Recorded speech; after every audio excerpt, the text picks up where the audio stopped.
In this video, we are going to discuss Charles' law, its graphical representation, its application in our daily life, and we are also going to discuss a few numerical problems based on Charles' law. Charles' law gives the relation between volume and temperature. To get the relation between volume and temperature, we have to keep other two variables constant, that is pressure and number of moles. So when we choose to study a fixed number of moles of a gas at constant pressure, we will get the relation between volume and temperature. This relation was established by the Charles law. To understand the Charles law, let's do an experiment. Here it is a balloon kept under room temperature. When you take out this balloon in sunlight, you can observe there is increase in its volume. So this can be considered as initial state of the balloon and this can be considered as the final state of the balloon. In initial state, volume was V1 and in final state, volume become V2. Because here we haven't changed gas inside the balloon or the amount of gas inside the balloon, we just have changed temperature of the balloon. So here you can consider both the balloons are filled with the same quantity of the air under atmospheric pressure. So what relationship you can establish between volume and temperature? So let's compare. Balloon kept inside the room has temperature T1 and balloon taken outside the room has temperature T2. Here you can see T1 is less than T2 and V1 also less than V2. Means increasing the temperature, volume also increases. Means temperature and volume are directly proportional. So according to Charles' law, we found direct relation between volume and temperature. When you remove this proportionality sign, you will get a constant. Volume is equal to K2 multiplied by temperature, where K2 is the proportionality constant and its value depends only on pressure for a fixed number of moles of a gas. So when you transfer temperature on the other side of the equation, you will get volume over temperature is equal to constant. When you apply this formula for the initial state, you will get V1 over T1 is equal to K2 and you can consider it as equation 1. Now apply the same formula for the final state of the balloon. So here you will get V2 over T2 is equal to K2. Now consider it as a equation 2. Now compare both the equations. So here you can see right side of the equation are same. So left side will also become equal. So here you will get V1 over T1 is equal to V2 over T2. And this is the formula that you have to remember to solve the numerical problems based on Charles' law. Now come to the graphical representation of Charles' law. We just derived the equation volume is equal to constant multiplied by temperature. We can also write this equation as volume is equal to constant multiplied by temperature plus 0. Now compare this equation with the straight line equation, that is y is equal to mx plus c. On comparing Charles' law equation with the straight line equation, you can see volume can be compared with y and temperature can be compared with x. So here we have plotted volume on the y-axis and temperature on the x-axis. And k is the slope of line and c is the intercept that is equal to 0. So when you plot curve between volume and temperature, you will get a straight line. This straight line shows the direct relation between volume and temperature. And the slope of line will be equal to the constant. For each isobar, you will get a different slope. To get the relation between volume and temperature, we have conducted experiment under constant number of moles and pressure. As the pressure was constant throughout the experiment, these lines are known as isobar. Iso means same and bar means pressure.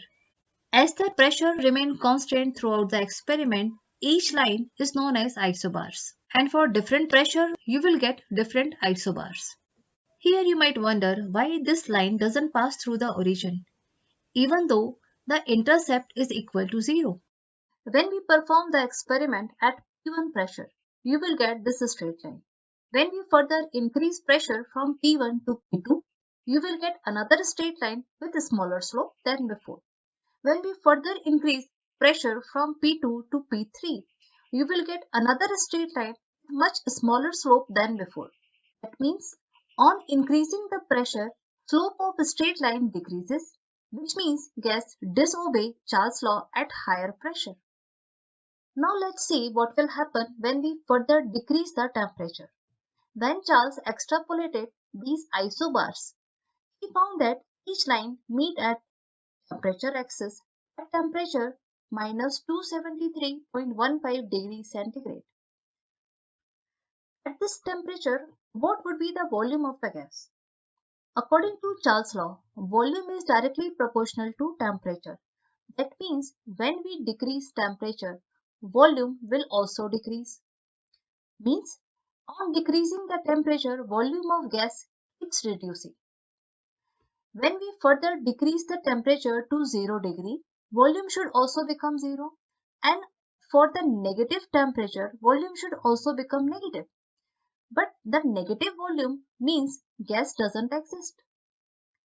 To remove this discrepancy, Kalvin developed another scale for the temperature that is based on the Charles law. This new scale of temperature is known as Kelvin scale. To convert the degree centigrade temperature to Kelvin, you just have to add 273.15 to degree centigrade temperature and you will get the temperature in Kelvin scale. For example, let's convert minus 273.15 degrees centigrade in Kelvin. You just have to add 273.15 to this degree centigrade temperature. Minus 273.15 when you add plus 273.15, you will get 0 Kelvin. At this 0 Kelvin temperature, volume will be 0. So it is the imaginary temperature at which volume of all gases is supposed to be 0 according to Charles' law. And this temperature is defined as absolute 0 in Kelvin scale. Here in this graph, I have plotted volume on the y-axis and temperature in Kelvin on the x-axis. So you will get this straight line. When you extrapolate this straight line, it will meet at the 0 Kelvin temperature and corresponding volume will be 0. This 0 Kelvin temperature is known as absolute 0 temperature in Kelvin scale. Now come to the applications of Charles' law. Hot air balloon is one of the applications of Charles' law. Flame is turned high to go upward and turned low to bring the balloon down. On increasing the temperature, gas expands to occupy more volume. This drives the balloon upward. The next application of Charles' law you can see in bakery. In bakery products, yeast or baking powder is used and both produces carbon dioxide. CO2 expands due to increase in temperature and gives fluffiness to our bread or cake. Next application of Charles' law you can see as the warning written on the deodorant bottle. You must have noticed this sign on any deodorant bottle. They suggest storing it below 50 degrees centigrade and they also warn to keep it away from direct sunlight and ignition.